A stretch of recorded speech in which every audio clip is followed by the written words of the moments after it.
Welcome to the final week number 8 of Three Rivers Challenge. My name is Laura, and I am from a small town in eastern Iowa. This was a pretty crazy week for us, but I did manage to cook a little bit. Here I'm going to start off with making some homemade beef and noodles. I had some beef bones that needed made into broth, so I did that. And I'm added in about 3 tablespoons of minced dry onion and a couple of teaspoons of browning seasoning, along with salt and pepper.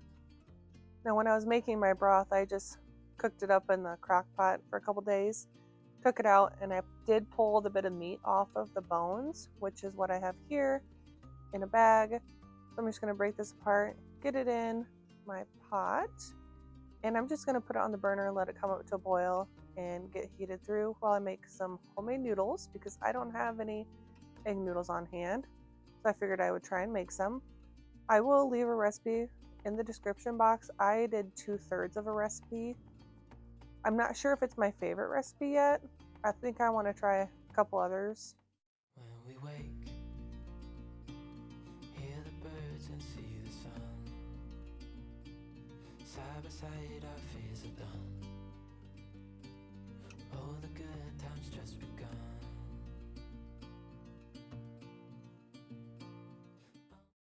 Luckily, my chickens are still producing. We did have some like -30 wind chills again this week, but they're still giving me eggs, which is great. And I do save my shells for them and dry them out, crush them up, and feed them back to them. So here I'm just adding, I made a little well in my flour mixture, adding my egg and milk mixture in, and we'll go ahead and get my dough ready. I did end up having to add extra flour. It was just quite sticky, and I didn't know how that was gonna roll out into a noodle very well, so I did add more flour than the recipe called for. And I eventually had to switch to this spatula, but even then I ended up just using my hands to finish it off. We know what we have, let's hold on tight. Found what we're looking for in life. Call us crazy, but things are finally right. So I ended up just putting this out on my counter with some extra flour, and I'm just gonna roll it out until I get to, I don't know, whatever I feel like is a good thickness. I have no idea what I ended up doing. I just did it till it felt right. So when I was trying to figure out how I was going to cut this, I figured my bench scraper would work just fine. So I'm just making them however I feel is right. I don't know. I kind of wish I would have gone a little bit thinner. But you live and you learn, and that's what this challenge for me is all about, is learning new tools and new ways of doing stuff. So I'm just going to get all my noodles cut, and once I get them cut and moved, I'm putting them in a bowl with some flour. So now my pot is obviously boiling and meat's very much heated through at this point. So I'm just going to start adding my noodles in. And next time I do this, I think I'm going to stir while I do it because I did have some noodles stick together. With you and I, the future is bright.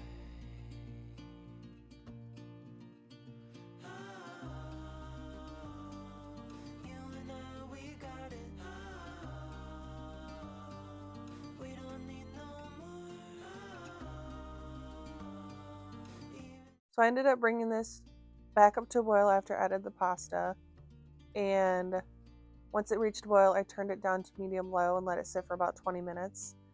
So now it's done, and I'm gonna go ahead and serve up our dinner. This did get nice and thick as it cooled and made a really good gravy. We ate off this for quite a while. It made a ton, and it was delicious and enjoyed by all.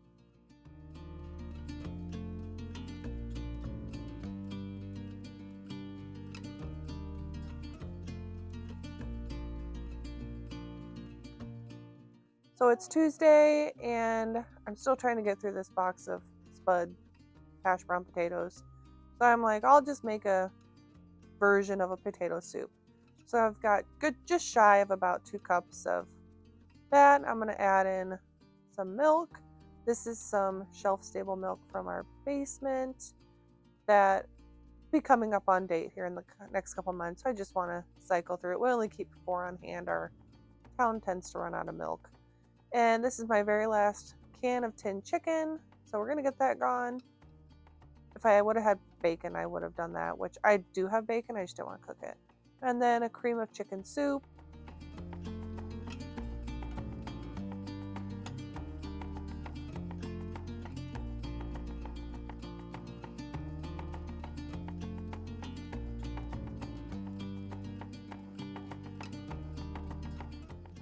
I am going to end up seasoning this with pepper, salt, and I also added some dry chives to it as well.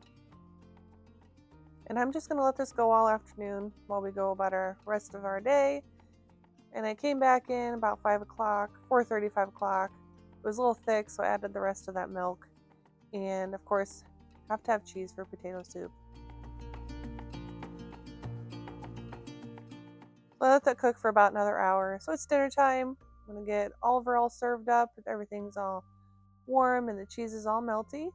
So here's what it looked like. And it was delicious. And this lasted a couple days. Well, it's Thursday and we're kind of still eating through leftovers, but I haven't made a loaf of bread in a while. So I'm going to throw it together.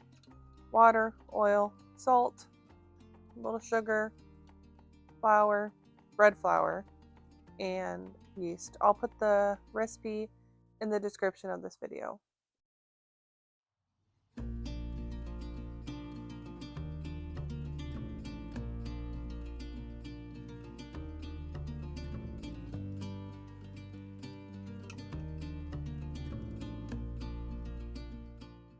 And I let my bread machine do everything for me. I do put it on the sandwich mode, and I always change the weight to 2 pounds and my crust to light. Otherwise, I just think it gets too hard. So we'll come back when that's done. So this ended up finishing way late at night. So it's Friday now. This is what the bread looks like. And I cut myself a couple slices and I'm going to toast those up and put some good quality butter on it. And this is what I'm eating. And it was delicious and absolutely hit the spot for me. Now for dinner tonight, I'm making a apple cinnamon Dutch baby. I have 2 apples left, but I got lots of good ideas, but for some reason this one just spoke to me. So I'm going to use them in this dinner that was more like a dessert. But I'm gonna go ahead and get my cast iron with some butter in the oven, getting all nice and hot while I get the rest of this ready. So I've got 2 apples left. I'm gonna get those sliced in like 1/4 inch slices, and I'm just gonna leave the peel on.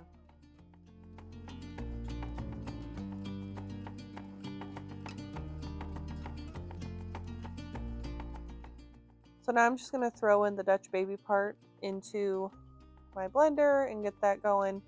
I'll leave the recipe that I used in the description box. I saw it on a reel, so I'll just type it out for you.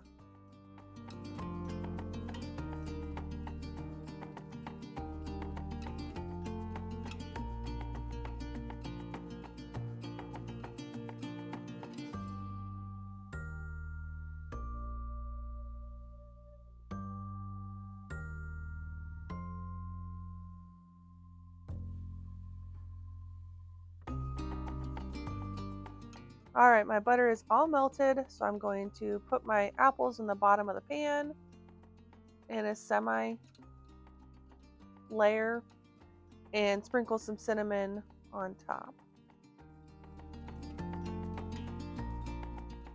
And now I'm just going to take my batter that I'd blended up, pouring it right over, throw this, yeah, I forgot to lay it out, and pop this in the oven and let it roll for like 20-25 minutes.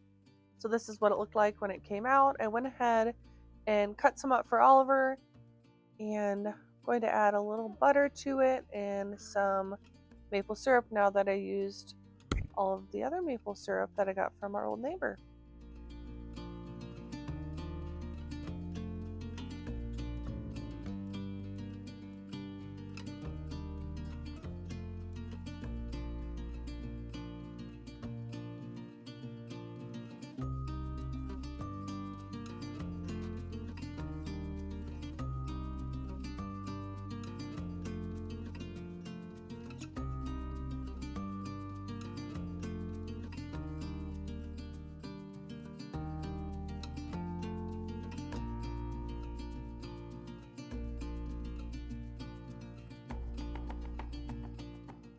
This was good, but it definitely tasted more like a dessert, not a dinner. Well, it's Saturday, the last day of the Three Rivers Pantry Challenge for my family, and I am taking some meatloaf that I had prepped earlier in the challenge, along with some freeze-dried potatoes and a couple cans of new potatoes because I didn't think I'd have enough. So I got those new potatoes on the stove to start heating up. I'm going to take my meatloaf mix, and at first I was going to do meatballs with it. Then I decided I was just going to score it and to take them out as like meatloaf patties and cook them on my cast iron on my stovetop.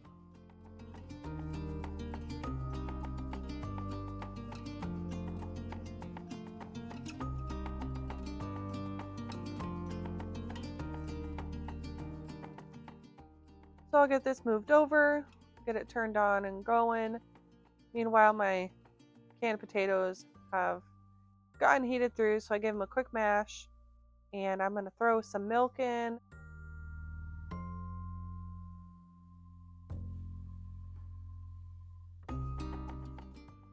So here's my jar. I freeze dried this back in November. As you can tell, it's pretty powdery. I don't know if you can tell that. And I'm just going to dump it all in. I packed it in there pretty good, so I have to use a knife to help me. But this is what we do with leftovers once we get tired of it. I just freeze dry it, and then we can use it later, or it can go down the basement for a way later date. So I'm just going to add milk, maybe a couple tabs of butter, some water, just until I get this rehydrated and get to the consistency we like. I'm also going to add some more of these dried chives to it. So went ahead and get my meatloaf patties, if you will, a flip. They have good caramelization, nice flavor. Now my husband likes a glaze of brown sugar, ketchup, and Worcestershire, so I just did it on top of the patty, which was fine. And he likes lots of ketchup on his, lots of glaze, so I went ahead and did that. And also realized I forgot the Worcestershire, so I added a little bit on top of each patty. To serve this, I took a piece of my homemade bread, spread some butter on it, or at least attempted to. The butter was not really room temperature. Some potatoes, and here are the meatloaf patties. This was so good and a great way to end the Pantry Challenge. I'm so grateful that I decided to go ahead this year and try this. My next video, I'm going to talk about what I learned, what I really missed and found weird, fell short on, but I'm also going to share my grocery hauls. So I hope you guys will join me next week to learn what I learned from this whole challenge. Have a good week.